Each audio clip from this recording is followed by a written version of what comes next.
आपके पास 15 मिनट का वक्त है आलोक बाबू। महोदय, बिहार में 2026-27 का यह वित्त बजट पेश किया गया और पूरे धमाके के साथ ऐसा दिख रहा है कि जैसे बहुत बड़ा बजट सरकार की बहुत बड़ी उपलब्धि के रूप में पेश किया जा रहा है। लेकिन बजट को देख के लगता है कि नई बोतल में पुरानी शराब की जो कहावत है वही वही वही दिख रही है। पिछले कई वर्षों से शांति बनाए वही बातें बार बार रिपीट की जा रही है। महामहिम राज्यपाल के अभिभाषण में भी वही बातें, और ऐसा लग रहा है कि कोई नया इनिशिएटिव लेने का इरादा सरकार का नहीं है। बिहार में 2,40,000 करोड़ रुपए के बजट को पेश किया गया, जिसमें वरिष्ठ सदस्य अगर कोई उदाहरण देना था तो किसी और चीज का देते। महोदय, बिहार में तो शराबबंदी है। यहाँ बोतल नई हो, पुरानी हो, बीच की हो, जमीन के अंदर वाली हो, शराब का उसमें भी उस सदन में शराब का जिक्र जिसमें उसके खिलाफ कानून बना है, हम सभी सदस्यों ने उसके खिलाफ शपथ खाई है। इसलिए कोई दूसरा उदाहरण देते तो अच्छा रहता। शराब को बाकी जगह जो चोरी छिपे करते हैं, कभी पकड़ा जाते हैं तो जेल भी चले जाते हैं, उन लोगों तक छोड़ दीजिए। सदन में उसका जिक्र न करें महोदय, हम लोग तो अच्छा है। महोदय, मेरे भाषण में यह समय नहीं जोड़ा जाएगा महोदय। धन्यवाद। महोदय, सरकार ने 3.47 लाख करोड़ के बजट को पेश किया और बार बार ये कहा जा रहा है कि 2005 में ये बजट था। 2005 में 24,000 करोड़ का बजट था और 2006-07 में 29,000 करोड़ का बजट था। इनको यदि तुलना करना है तो अपने ही कार्यकाल के 2006-07 के बजट साइज से इसकी तुलना कर लें, और उसके कई कारण हैं। वर्ल्ड बैंक का दरवाजा उस समय नहीं खुला था। जब खुला तब पूरे देश के राज्यों का बजट बढ़ने लगा। और यह शर्मनाक बात यह है कि बिहार का जो अपना आय है, इनकम रेवेन्यू, वो बहुत ज्यादा बढ़ाने की कोशिश नहीं हो रही है। केंद्र पर निर्भरता इतनी ज्यादा है कि इस बजट में यहां से लेकर प्रधानमंत्री और केंद्रीय बजट का ही जिक्र ज्यादा है। तो ऐसा लगता है कि इस निर्भरता को कम करना बहुत जरूरी है। केंद्र की सरकार की जो पॉलिसी यदि बदलेगी तो फिर बिहार के आर्थिक नक्शा भी बदलने की संभावना दिख रही है। और इस बजट में कुछ बुनियादी कमियां, जिसको स्ट्रक्चरल गैप कहते हैं, जो विकास के रफ्तार को घटाता है इस बजट में। और वो जमाना था, जिस जमाने की बात करते हैं, 2005 में सोना का मूल्य 5 से 7 हजार पर 10 ग्राम था। आज सोना का मूल्य 1,75,000 पर 10 ग्राम है। ये इन्फ्लेशन रेट, मुद्रास्फीति भी एक बड़ा कारण है। लेकिन इन चीजों को नजरअंदाज करते हुए और इस तरह से पेश किया जा रहा है जैसे 24,000 करोड़ का बजट किसी अक्षमता का प्रतीक है, तो फिर यदि वो अक्षमता का प्रतीक है तो 29,000 करोड़ का भी बजट 2006-07 में जो पेश किया गया वह भी सरकार की अक्षमता का प्रतीक है। महोदय, आज प्रति व्यक्ति आय की बात करें तो राष्ट्रीय औसत है 2,12,000 रुपए प्रति व्यक्ति, और बिहार का औसत आय क्या है? 76,490 रुपए अधिकतम। और टोटल बजट, मैं फिर वही बात बोल रहा हूं कि इन्फ्लेशन रेट, आप सोने के भाव से तुलना कर सकते हैं। इन्फ्लेशन रेट टोटल बजट का, बिहार का जो रेवेन्यू है वह लगभग 31% है पूरे रेवेन्यू, पूरे बजट का, जो कि स्टैंडर्ड है कि 40 to 50%, 40 से 50% इंटरनल रेवेन्यू होना चाहिए, तब स्वस्थ, आर्थिक रूप से स्वस्थ राज्य की श्रेणी में वो आ सकता है। महोदय, जीएसडीपी रेशियो जो 33 से 35% के बीच फ्लक्चुएट कर रहा है, जबकि एफआरबीएम एक्ट के हिसाब से इससे 20% से अधिक नहीं होना चाहिए, और इससे बिहार का क्रेडिट रेटिंग घटेगा और भविष्य में इसको ऋण लेने में बहुत परेशानी होगी। आज जितना का बजट है लगभग उतना ही का ऋण भी बिहार के ऊपर है, और यह ऋण लगभग 24,000 करोड़ रुपया, मुझे याद है लगभग 24,000 करोड़ रुपया इस बजट में सिर्फ ऋण का, पुराने ऋण का ब्याज दिखाया गया है। तो जो विकास का बाकी पहलू है, योजना मद में जो आना चाहिए, ऐसा लगता है कि उस पर सरकार का ध्यान नहीं है। मैं समझ सकता हूं कि जो स्थापना बजट, स्थापना खर्च है, या फिर जो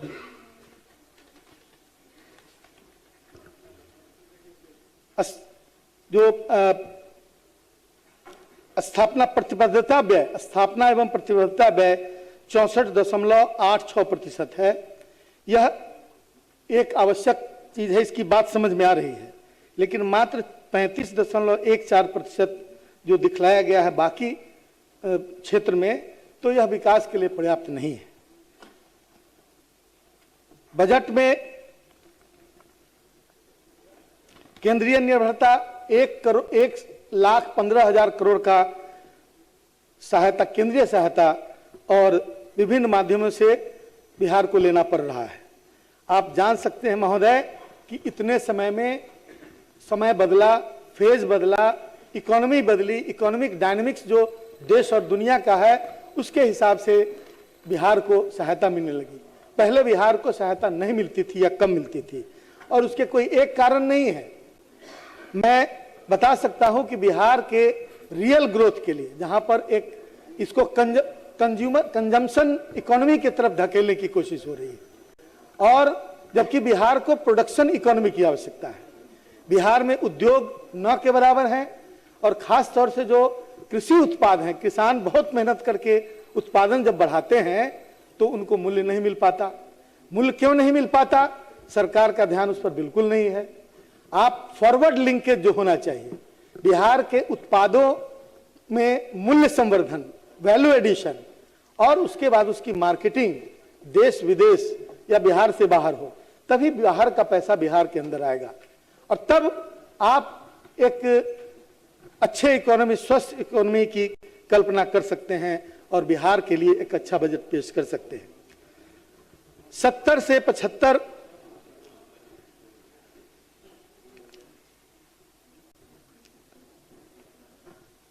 बिहार का बजट प्राइवेट इन्वेस्टमेंट की कमी की वजह से बिहार की इकोनॉमी लड़खड़ा रही है। जब तक प्राइवेट इन्वेस्टमेंट नहीं होगा तब तक सिर्फ सरकार कोई व्यापारी नहीं है। सरकार जब तक प्राइवेट इन्वेस्टमेंट आमंत्रित नहीं करेगी तब तक, या फिर उसको स्थापित नहीं करेगी, तब तक बिहार का इकोनॉमी उस लेवल तक नहीं पहुंच सकता। पहले के दिनों के बारे में कहते थे कि जंगल राज है, इसीलिए इन्वेस्टर नहीं आते थे। आज कौन सा राज है जो इन्वेस्टर नहीं आ रहे हैं? आज है क्या? आज पूरे बिहार में हत्या, लूट, बलात्कार, सीरियल किलिंग की तरह सीरियल रेप हो रहा है, और फिर भी सरकार का दावा है कि बिहार में सब कुछ अच्छा है, सुशासन है और जीरो टॉलरेंस है। यह पूरी दुनिया और देश देख रहा है कि क्या है।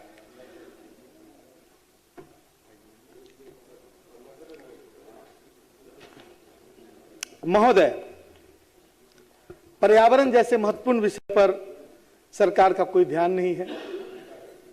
पर्यावरण के मामले में पटना और हाजीपुर कभी देश का सबसे पॉल्यूटेड शहर हुआ, मैंने रिकॉर्ड में है, लेकिन सरकार क्या इनिशिएटिव ले रही है उसके प्रति?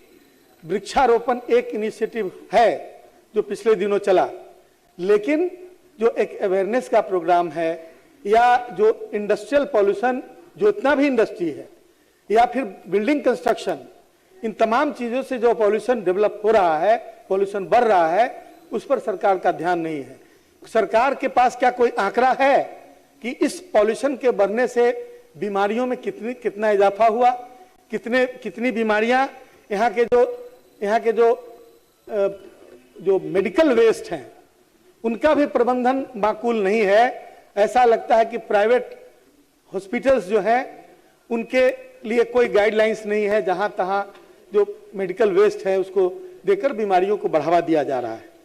महोदय, अपराध के ग्राफ के बारे में लोग नेशनल क्राइम ब्यूरो रिकॉर्ड को यदि देखें तो ऐसा लगता है कि यह जंगल राज नहीं, महाजंगल राज हो गया।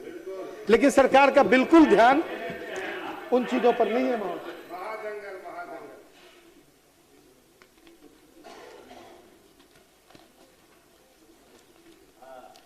महोदय, दरभंगा में घटना घटी, मालूम भी नहीं एफआरएमबी के साथ क्या हुआ। शांति बनाए, शांति बनाए। महोदय, बिहार में मैन्युफैक्चरिंग और इंडस्ट्री, जो कृषि प्रधान राज्य है, ये कृषि प्रधान राज्य नहीं, इसे कृषि राज्य कर सकते हैं। जहां उद्योग है ही नहीं, जहां की इकोनॉमी, जहां का अर्थतंत्र पूरी तरह कृषि पर आधारित है, उसे हम कृषि प्रधान नहीं, कृषि राज्य कर सकते हैं। और कृषि राज्य का ये हाल है कि यहाँ की उत्पादकता उपजाने के मामले में बहुत है, लेकिन यहाँ के प्रोडक्ट को ले जाकर हरियाणा और पंजाब में लोग वैल्यू एडिशन करते हैं। यहाँ का मक्का हो, यहाँ का तिलहन दलहन हो, और यहाँ की जो गेहूं और विभिन्न तरह की जो फसल हैं, यहाँ के मधु को ले जाकर वहाँ प्रोसेस करके और उसको एक्सपोर्ट कर रहे हैं 10 गुने दाम में, 5 गुने दाम में। लेकिन बिहार को कुछ नहीं मिल पा रहा। बिहार में जो इन्वेस्टमेंट है, सरकारी ब्यूरोक्रेटिक हर्डल्स उसको कह सकते हैं, सरकार ने वादा किया था कि यहां सिंगल विंडो सिस्टम और ईज ऑफ डूइंग बिजनेस का वातावरण होगा। लेकिन उद्योगपति आते हैं, आप इन्वेस्टर्स मीटिंग बुलाते हैं, बहुत पैसा सरकार का खर्च होता है, यहां से मंत्री जाते हैं बाहर, वहां भी बुलाते हैं, और सब कुछ करने के बाद यहां इन्वेस्टमेंट नहीं आता तो उसके कारणों पर निश्चित रूप से ध्यान देना चाहिए। कारणों की समीक्षा होनी चाहिए। जितना इन्वेस्टमेंट हुआ कैंपेन में, उसका रिटर्न आपको क्या आया। बिहार में इंडस्ट्रियल डेवलपमेंट के जब तक नहीं होगा तब तक यहाँ के ग्रोथ, जो माकूल ग्रोथ होना चाहिए, हम कितने इंडिकेटर्स हैं जिस मामले में हम फिसड्डी साबित हो रहे हैं, और बिहार उन इंडिकेटर्स, डेवलपमेंट के इंडिकेटर्स पर सबसे पिछले पैदान पर खड़ा है। लेकिन सरकार बजटें पेश करती है और 3-3, 4-4 अनुपूरक बजट लाती है। बजट भी ऐसा नहीं लगता कि बहुत सीरियसनेस के साथ बनाया जा रहा है। बजट तो अनुमान है, 10-5% का डेविएशन हो सकता है, लेकिन 40% एडिशनल फाइनेंस के लिए फंड सरकार 3 बार बजट लाती है। क्या हो गया बजट बनाने वाले ग्रुप का? क्या आप उसमें एक्सपर्ट नहीं रखते, या फिर कोई सही इंफॉर्मेशन नहीं आता, और ऐसा लगता है कि किसी तरह कुछ भी लिख दो, जल्दी 2 रात में बजट तैयार करके पेश कर दो। इन चीजों पर सरकार को ध्यान देना चाहिए, और यदि ध्यान नहीं दिया गया तो ऐसे ही चलता रहेगा। और जो मूल समस्याएं हैं बिहार में, बेरोजगारी, जब उद्योग नहीं लगेंगे तो बेरोजगारी रहेगी, और बिहार बेरोजगारी मुंह बाए हुए है। आप कोई भी तुलना कर लें, पहले की अपेक्षा बेरोजगारी बढ़ी है और लोग बाहर जा रहे हैं, पलायन कर रहे हैं। भाषण समाप्त करें महोदय, ये तमाम तरह की समस्याएं हैं महोदय। अंत में मैं एक बात कहना चाहूंगा कि माननीय तेजस्वी प्रसाद यादव जी बिहार विधानसभा में प्रतिपक्ष के नेता हैं। यह एक ऐसा सम्मानित पद है जो इसकी तुलना आप लोकसभा के में जो पद है उससे कर सकते हैं। जब मनमोहन सिंह जी बोलते थे तो लाल कृष्ण आडवाणी जी विपक्ष के नेता थे।